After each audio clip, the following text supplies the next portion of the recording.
So this is the Yeah, part. man. This is the part where we'd be like, "Hey, Billy, what have you been playing or watching recently?"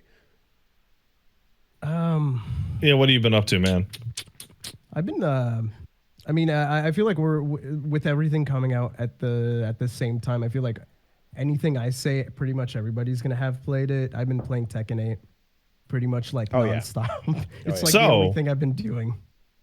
that's a good start considering I was Yes. completely gonna skip Tekken 8 until I checked my email this morning and they sent me a code and it went into my spam and I hadn't even noticed. Yeah, well, there you go. So I was Not playing bad. Tekken 8 this morning and I'm like, well, I got the Wi-Fi at the house. So you know what? I'll give Tekken's netcode a try on the Wi-Fi and I'll see what it's like if you do the prioritize response Yeah. option in the menu. The special Wi-Fi. And it's completely fine. Yep. Dude, I've been playing with friends in New Zealand and on Wi-Fi, and it's been zero issues, which is crazy. Yeah, the only issue I run into is people having like a 5-bar match with you and you knowing it'll be completely fine and they see yeah. the symbol and fuck you. So if that becomes a problem, I'm just gonna jury rig a fucking Ethernet cable and spoof it into the back of the goddamn computer. Yeah. There's so the second to last beta, the penultimate beta was like pretty spotty on the Wi-Fi and not on the Wi-Fi, on the connections. I was having tons of issues with that. The last beta I didn't have as many, but I didn't get as many games in. And having done it now, it's been pretty smooth. The first day there was actually a bunch of connection issues. They were, I think, well known and being tweeted about, and I was getting crashes on connections on day one. But everything after that seemed to be pretty smooth. And yeah, there's someone that I we met Aziz at MagFest. Shout out, like a dude flew over from Kuwait, who was like able to get some decent matches in Tekken 8. You know, so Yeah. it seems as if like things are working. You know, and what I like too as well is, so the indicators, they've taken it to the next level as well. So because we all played some Tekken, right? Be a good time to just jump in on it back and forth. So they've got the wired or wireless or wired indicator when you connect to somebody. They've got the connection strength, but they also have, if you're doing crossplay in particular, the PC CPU load, and they have an indicator that shows you how heavy the person's processor is loaded up at the moment. Interesting. So you can actually see if it's not the connection. Like, listen, this guy's computer's it's crunching a little bit too hard. Your connection's to make this fine, match go. but it's the actual setup that's struggling 100%. Oh, that's great. Really smart to put that out there. Yeah. A useful tool, because if you can't, that has nothing to do with your internet, you know, if you're looking at that. So so far so good with that, with the connections, you know. Yeah, how did what have you checked out so far in it? How'd you find it? I mean, so far I've been because I had a lot of editing to do since we just came back from MagFest, and I got some crazy con crud. Like, I was just fucking sick. So I didn't want to go online when I felt like crap. So I've been doing a lot of like exploration of the single player stuff, all the content that's. I'm very impressed by it. I was fucking around with that this morning. Dude, Arcade Quest? Arcade Quest is probably the most comprehensive, like beginner friendly tutorial. I really like it as a tutorial for fighting games, because it puts it, instead of being like very like fucking bash your head in with so much information, it gives you it like trickles down like information slowly to the player. And especially for Tekken, Tekken has a lot of shit. There's like move lists that are like 100 fucking pages. Yeah, but long. instead they're like, hey, here's 4 moves that your character likes to use.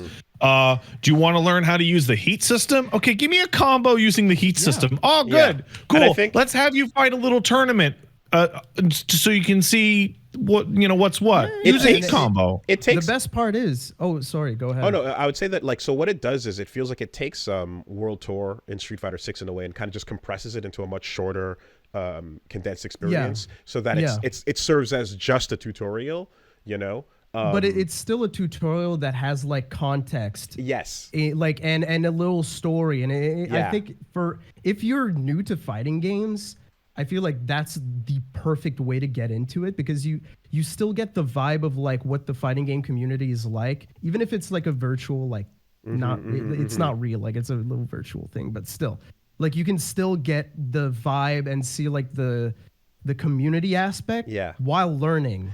Yeah. And it's just so well done. So I think it's really funny how the part of the way the quest is set up is, it's kind of like your Pokemon sort of like adventure crew going out there, but like they definitely do the thing where they're like, okay, you're a new person walking in, joining the community. Here's the best friend all arounder. Here's the girl who just likes costumes and wants to get her she's all about the aesthetic of dressing up the character, and that's a huge part of Tekken's customization options. It's part of its identity, really. Here's the dude that just wants to do cool moves, whether he wins or loses. I just want to see cool moves, dude. Right? Yeah. And like all of these people are having fun in different ways that you totally should be able to, and that are very valid. And then there's the super try hard, the hardcore coming in, right? And it's like the guy who's like, I won the tournament, I'm looking for strong opponents, you're all weak. And he like walks out, and it's like, oh yeah, well we're gonna show you. That's not all that matters. We can enjoy the game in other ways, dude, but also we're gonna get strong and beat you.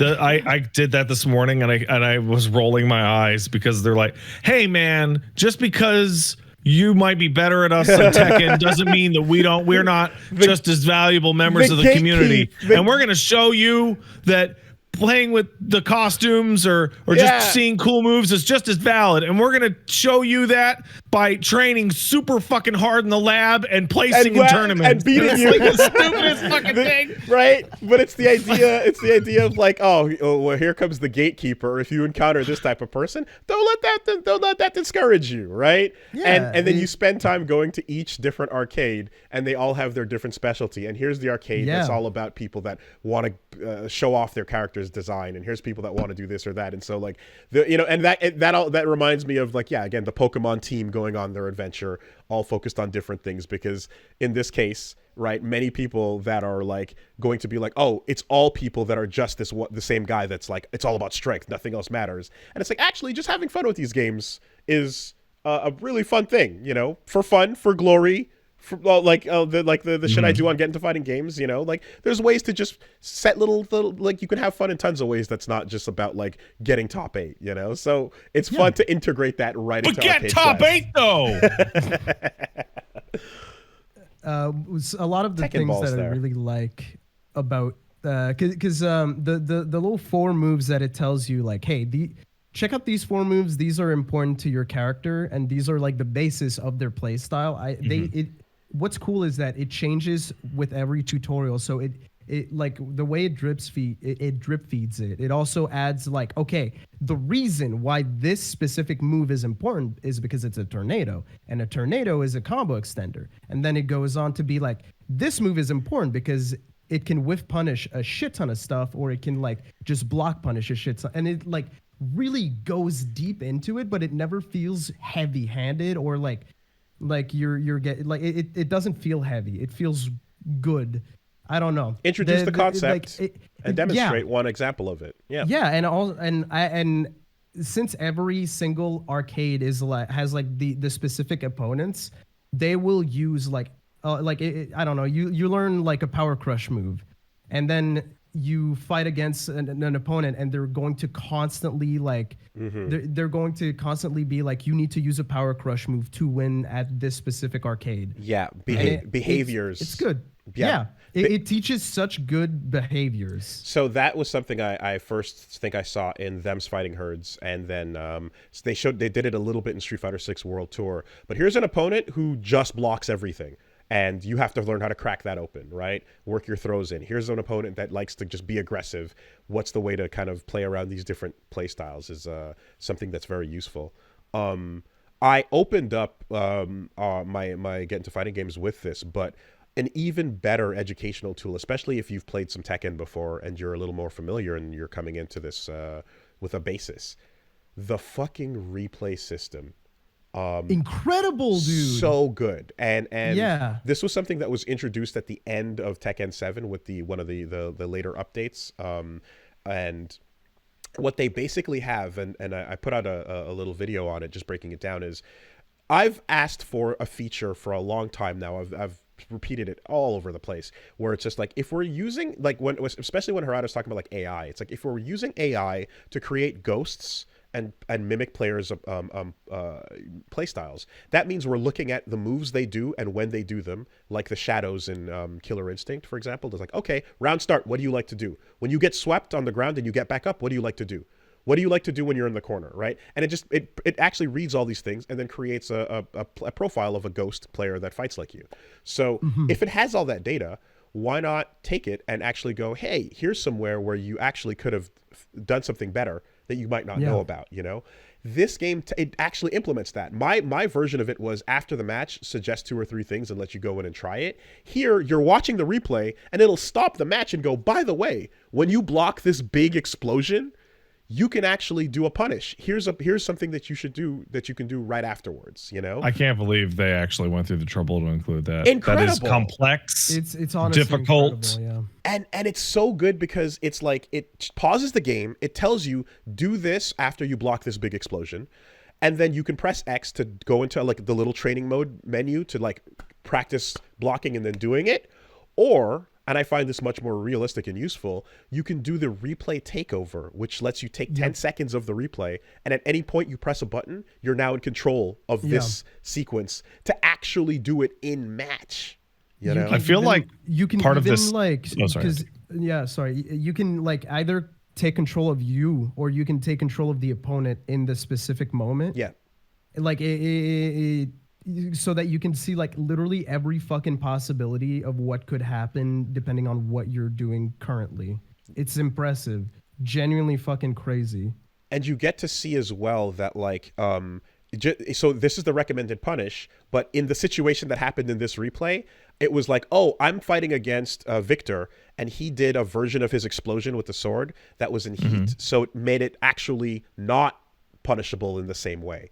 So it's like, the regular version this tip will work, but in the replay takeover, when I tried to do it, I was like, oh, it wouldn't have worked here. So I need to know about that too. So I learned right off of the bat in one replay. And when I often tell people, like, if you can check out your replays, you can see things, right? You can learn from them.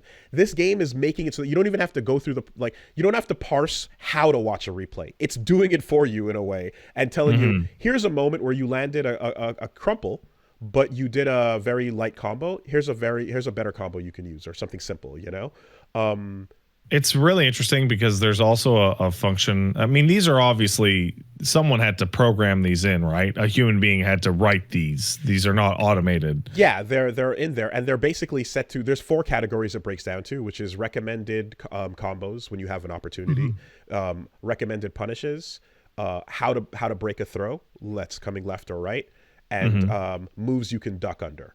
So it's not all possible things. It's just those 4 categories, which are pretty big, you know. But like those are the most broadly applicable. Yeah. But it also means that like it has to keep the developers a little bit more honest than maybe usual, because if you do your replay and you go, what is the suggested punish for this situation? And the fucking game goes die. Yeah.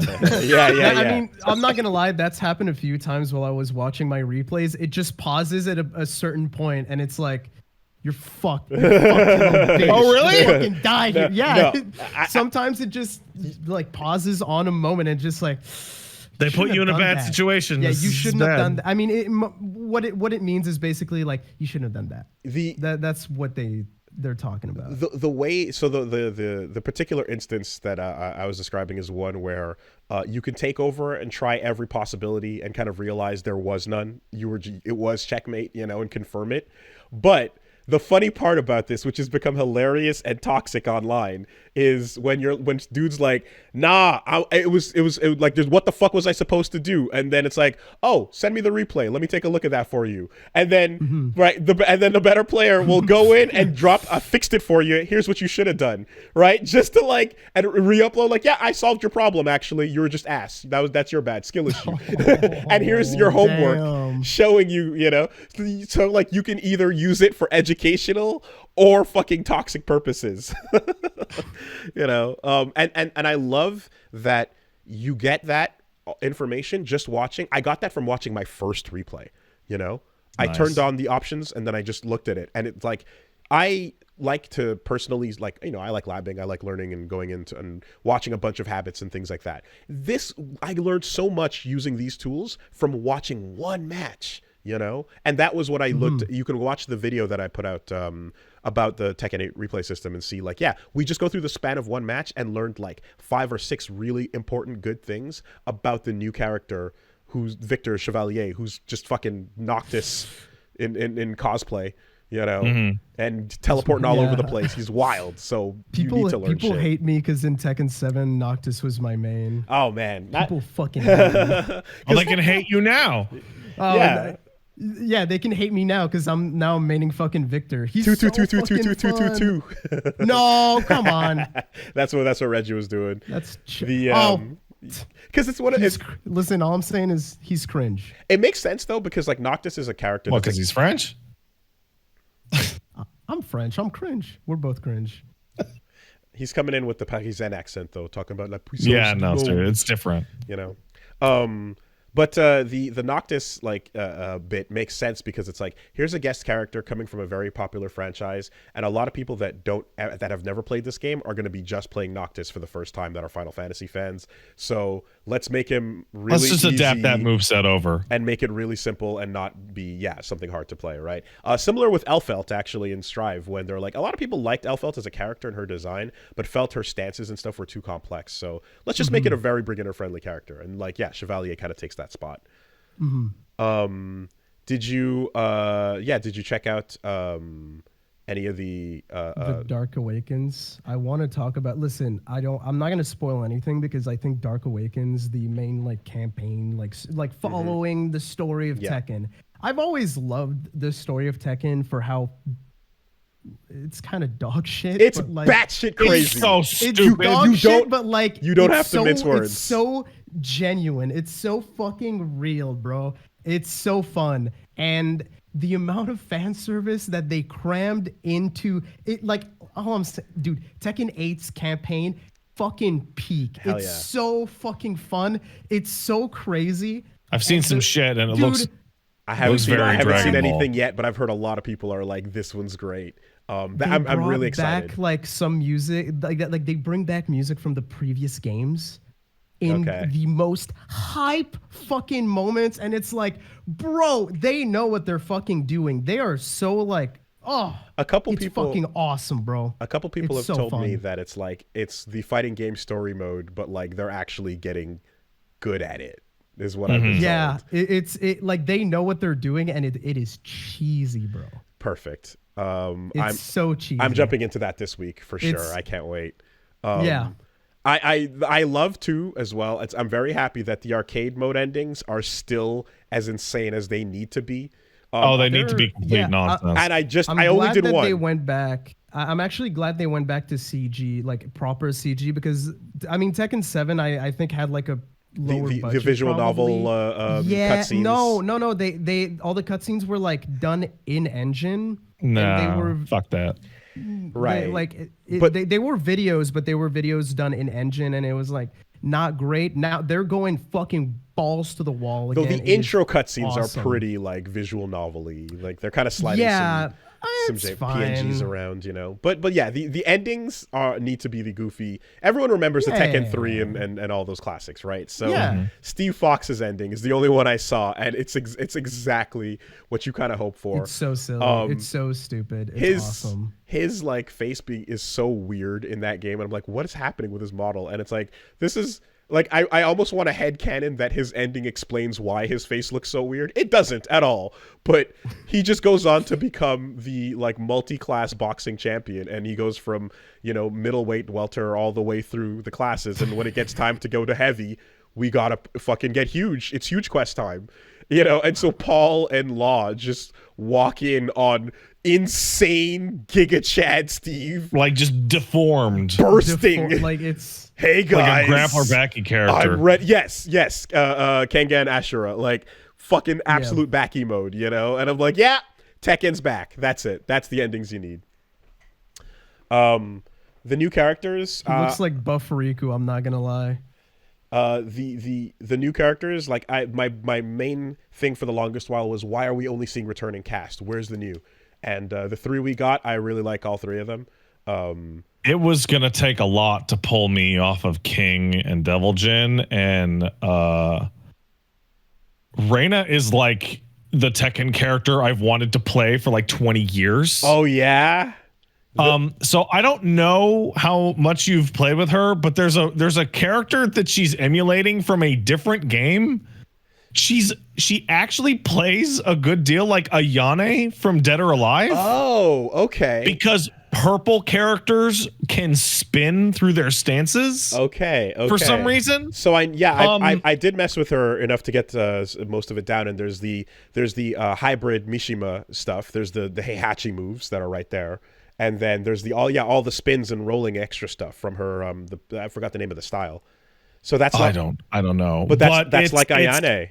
She's got all the stuff from Heihachi I actually liked to use. Mm-hmm. And then she has a bunch of Ayane's kicks from DOA. The rolling lows and the you get the fun of all the electrics. You get her the stuff that Heihachi has too, which is like the 1-1-2 combo or 1-2-2, all those different, or the 2-2-2-1, right? Which is the one I always liked the most from Tekken 3. You got a lot of basically her. Well, hold on, Dead or Alive 6's director was the lead planner on Tekken 8. Okay, so that is intentional. Interesting. Okay, yeah, it feels almost as if her punch buttons are Heihachi, and the kick buttons and her kicks are Ayane's. Are the unique ones, right? She also has like easy wind god fists. Oh yeah, she's got a couple of those, right? She's got like the step version off of Down Forward 2, and then the actual input with the electric, and then like failed electric, true electric, and then when you're in heat mode, you can get the full one. You get the Kazuya version, basically. Toria.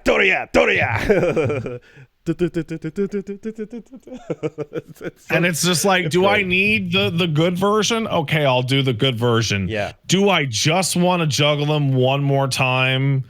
I'll do the baby version with the one button. Electric Wind God kicks, right? Multiple things out of the step. And then a lot of just attitude in her moves and her command grabs, right? A lot of stuff where you go into just something where she grabs you and does something with attitude. And I'm like, yeah, I like that energy. We said it before, but it's like, it really is a bit of that, like, oh, what if we just went Asuka do-over, right? But like Heihachi instead of like Jun. Asuka with Mishima energy instead of Kazama energy, exactly, you know? And I mean, I've seen some people, again, hating on the design, but I'm like, it's simple and it's great and it works. Well, I fixed that design by giving her a little hat. Oh, the hat's cute! Yeah. Fuck yeah. I believe I improved on it by taking the jacket off and giving her glasses. You know, I gave everybody a low taper fade into a tan. I'm gonna be honest. So I was messing around with the hell yeah, the character customization, and like, do you unlock more of them later? Because like so much of them is just casual clothes. Like the vast majority of them is just casual wear. I know you get a bunch from doing Arcade Quest, and then when you do the final round where you're training your ghost. There's a bunch of randomly respawning treasure chest characters that give you the third costumes as well. So I wanted to because like Steve's costume, I hate the new costume. It's like I'm just like not feeling it compared to the other ones. There's also a rotation. You have to, when you go into like Arcade Quest, there's like the specific super ghost lobby, and there's a road like when you beat all of them, you exit and you come back, and then there's another gang with like new treasure chests. That's what I was just talking about at final round, the where you do the AI training. You can exit and go back in and see them repop. And I was doing it over and over because I was like, please let me find Steve to get him to take his jacket off. You know, and thankfully his third outfit is wonderful, and it's just the fucking long winter bomber jacket, you know, with the casual wear underneath. And I was like, yeah, that's perfect. I wish that was his default, you know? I'm like, that's a really fun thing too as well. I don't know if you guys messed with Azucena any? Nah. Okay. Not at all. She's so much fun to just like dance and move, and she's got the vibes, you know. A lot of her she's also fairly quick to pick up, I'd say, you know, like her her basics, a lot of the things that move you into her stance are there's a lot of different ways to get into it, and once she's in that stance, the Libertador, I think, that's where you can get the and in Heat you get the counters, right? So if someone throws essentially like a high or a low or a grab at you, it auto dodges and then does like a counter hit, and it's really stylish. And so like you'll probably see a bunch of replays of like her just walking up to somebody like, go on, hit me, go ahead, what you gonna do? And then just completely everyone's swinging and just getting rocked. So for those who don't know, you got to hit her with a mid, right? That's the way you get around it. But it's so intimidating because she can just like from full screen almost heat dash right up in your face, like swing first, you know. And then she's also got like a couple of grabs that are like, you know, takedowns 1+2, high and low. Just a really fun and simple kind of character, and the swag of everything she does is particularly like. It's rewarding. It feels good when you do it and you land it, you know? Yeah. A lot of my friends who are just now getting into fighting games is like we've been telling people like, no, you gotta try Tekken. Like actually it's a great teaching tool for like fighting games in general with arcade quests. And a lot of them are like gravitating towards her. Specifically, she's like a lot of beginners are really into her play style. So there was that like the tweet that was going around right on launch was the screenshot of the quick reference screenshot for Jin. Oh yeah, and that was becoming that was the discourse, right? And like as someone who got sent that, and people were like, how do you decrypt these moon runes, dude? And it's like, and if you're a beginner and you see a star, you're not going to know what a star means, right? And I've always thought that personally, that like it means pause, idiots. Yeah, no, that's not common knowledge. No, I've always thought that like the star should be just a white dot, and that the arrows could have like the dot included at the back at the center point to just kind of make it like, oh, no arrow, right? It's kind of you can improve the language of that. But that thing was going around as if it were a beginner's reference chart when it's not. It's made for people who are picking up perhaps Jin for the first time, but are already familiar with what Tekken move lists look like, you know? Because Tekken move lists, I could use that for Reina right now. Right. And Tekken move lists, they also, not only do they do things like have a star on them, but they don't say button 1, button 2, button 3, button 4 with just a circle in the number. They actually show you all 4 and then highlight the color of the one that is the, you know, in the D-pad orientation that you'd be expected to play or stick. So it's just like, this was not meant for that purpose. So when people kind of bounce off of that and like use it as a means of going like, look how impenetrable just the shit is, it's like, this is not the proper context. This is like a community. This is a fan-made image, first of all, that's not, you know, like meant to be like, it's not the like that was first. Going around as like, hey, brand new person to Tekken, here you go. Exactly. And it's not, it's right. Hey, Woolie, do you want to catch up on Jin in about 10 seconds? Here you go. Put this next to your monitor. That's it. If I've never played him, or like if I've played other characters, but I want to pick up Reina. Okay, I look at this and go, got it. That's that. So the thing with it too, of course, this conversation just goes on forever. But there was even when I kind of was explaining that, like, well, Tekken does have a really long move list, and it's always been that way. And sure does. And that's if you're just kind of like completely out of this and you're not even sure where to start or what to go to, it's not the first place I would recommend people to go. But the things they've done have like that are helping, or like they've made the short move list, for example, right? Yeah, where here's the recommended move list. This is what's important to this character. So when I was learning Tekken 5, when I was learning Tekken 7, when I used to go and play with the community and stuff, that's how it was handled. It's like, hey, there's only about 10 of these moves that you really need to know, and then like the rest are just like part of the extras, right? But all of this is like what it actually breaks down. And then someone kind of was like, hey, that's patronizing. Don't tell, like, if there's an easy mode, and I was like, you can also there's a modern mode equivalent, which is a button you can toggle on, which I find very useful as well, because it's like like modern, I like how they implemented that, but in this case, here's another version where it's like it's on and off at the toggle of a switch in the middle of a match if you'd like it.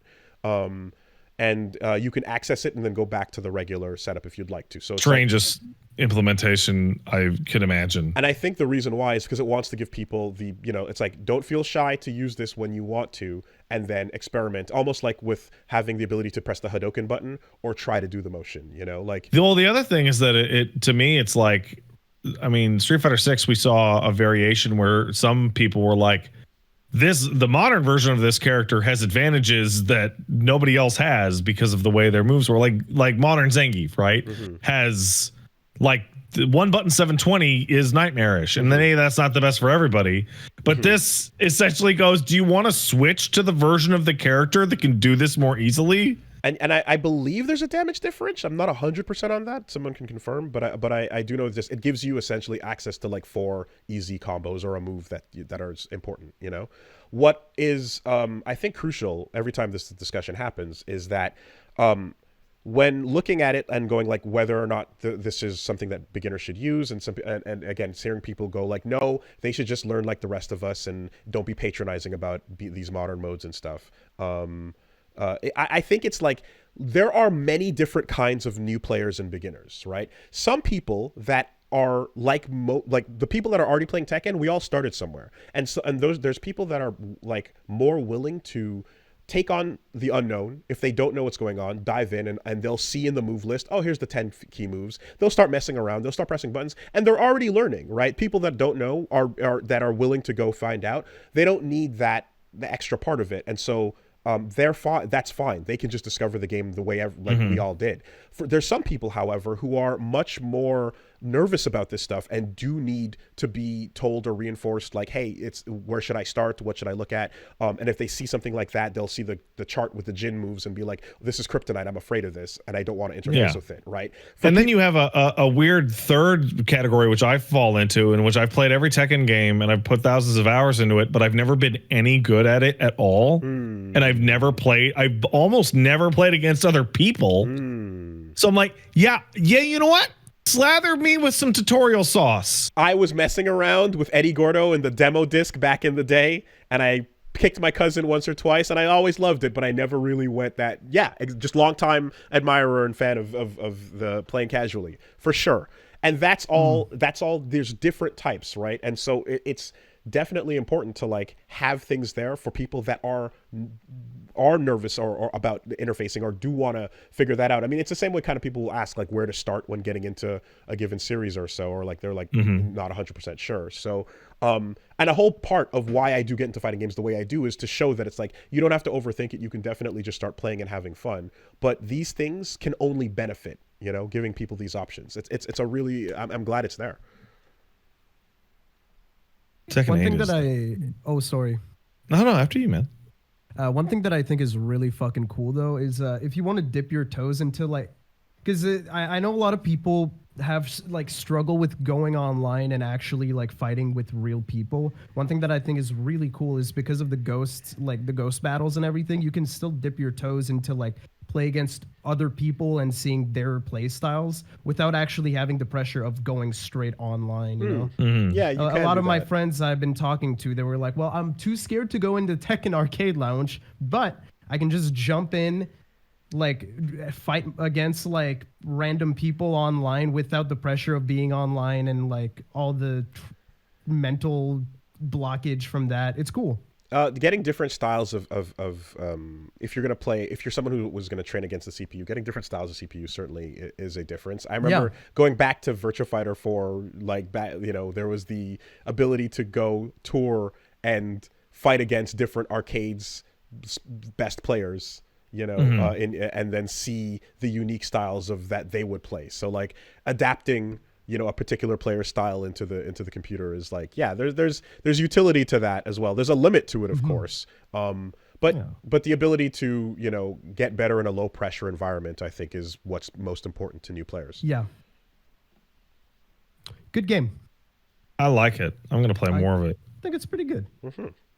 I'm as someone who was definitely like looking at all the new fighting game releases and seeing shit like, you know, 6 came out and was just so fucking stellar, and you know, MK happened. I was definitely like, okay, I'm not sure where Tekken is. I'm hopeful, but I hope the netcode's good, which it works. I hope we get the netcode is fine. I hope we get new characters, which we did. you know. And then now we got all these extra features that I just learned about, and you got these ways to learn, and then the story mode's working, and it's like, yeah, this is great. I'm very happy with it, and it's fighting games are back from the dead again. It's just again. It's just Steve's jawline. Yeah, how are you playing, by the way, guys? Like, I'm playing on pad. I'm playing pad. Yeah, pad. With Tekken It's fingers. Tekken. Why the fuck would I ever use a stick? Yeah, I've never been able to play on stick. I know a lot of arcade kids that would play sticks. Hey, I have a question about that. For your electrics. Are there any 1-4 inputs in the game anymore? Yeah, there are. There's a couple. Yeah. When you're Leroy and you call in Sugar, when you call in the dog, that's 1+4. Okay, because on pad historically, I would always put both punches on R1 and both kicks on R2, and that would cover that. But then there'd be a fringe amount of inputs using 2-3 and 1-4. Yeah. And they've decided to go, one of those this time around is a fucking universal command. Yeah. So you slap that on the L1. So I don't know if this would be comfortable for others, but what I recommend and the style that I've gotten used to and that I like a lot is L1 and R1 are left throw and right throw. You're insane. Okay, well, that's what I do. You've lost your mind. Oh, sorry, not L1 and R1. Sorry, L1 and L2. Okay. Excuse me. That makes a little more sense. I said the wrong button. L1 and L2 are left throw and right throw. R1 is the heat mechanic. R2 is your rage art, right? Yeah. Okay. So the throws are right there, you know, and then my fingers are in Tekken fingers mode, which means I have my wrist up and I'm tapping. I don't do that. I use my thumb. Yeah, I just big fat thumb. So because I have my fingers in Tekken fingers mode, it makes it a bit easier to do the 1+4 or the 2+3. That makes sense. But also it depends on the character, I suppose. But the way like Steve combos work, playing with Tekken fingers makes it so much easier to do like his feints and his 1-2-1s, down forward 1-2-1. It's all personal preference. Yeah, but the Tekken fingers is a thing they've called it for a while now because you're treating the pad as if it were like half a stick in a way.